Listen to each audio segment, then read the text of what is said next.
Welcome to the Players to Watch episode for Game Week 21. First up is Dele Alli.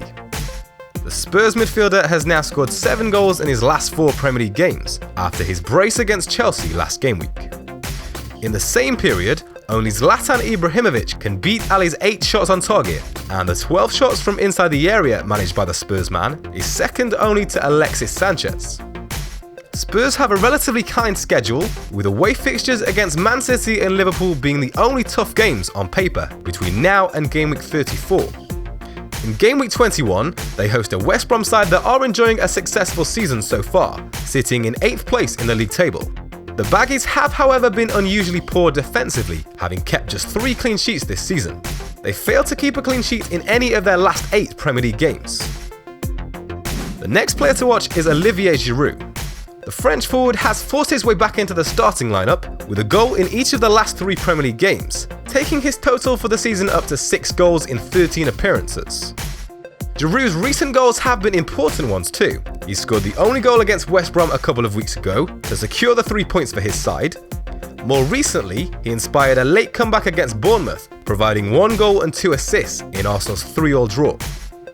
In the last 3 game weeks, Giroud's 6 shots on target can be beaten only by Ibrahimovic, Sturridge and Sanchez. Up next for Arsenal is a trip to a struggling Swansea side.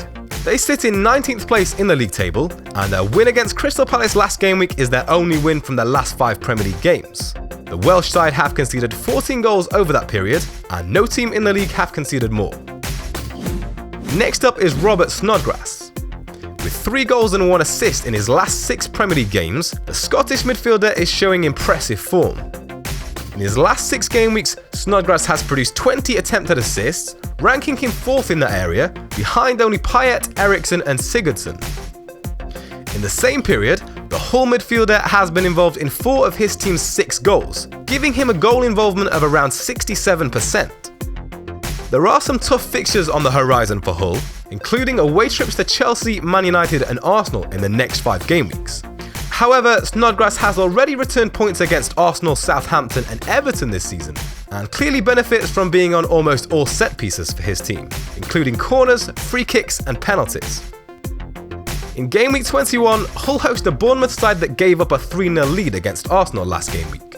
The Cherries have conceded 12 goals in their last 6 games. Only Stoke, Sunderland, Swansea and Hull have conceded more goals in the same period. And the final player to watch for this game week is Danny Rose. The Spurs fullback has benefited from an advanced wingback role in the 3-4-2-1 system used by Pochettino in recent weeks that has allowed him to provide even more of an attacking threat. In the last 5 Premier League games, Danny Rose has returned 1 goal, 2 assists and 3 clean sheets. Only Hull's Harry Maguire has taken more shots than Rose amongst defenders over the last 6 game weeks, with the Spurs man registering 8 shots. Rose is ranked 2nd in terms of attempted assists, with his 12 attempted assists being beaten only by teammate Kyle Walker, who's produced 14 attempted assists over the last 6 game weeks. Up next for Spurs is a home fixture against West Brom. Despite enjoying a fairly good season, Tony Pulis' side have struggled in the big games this season, losing to Arsenal, Man United and Chelsea in recent weeks, and failing to score in any of those 3 matches.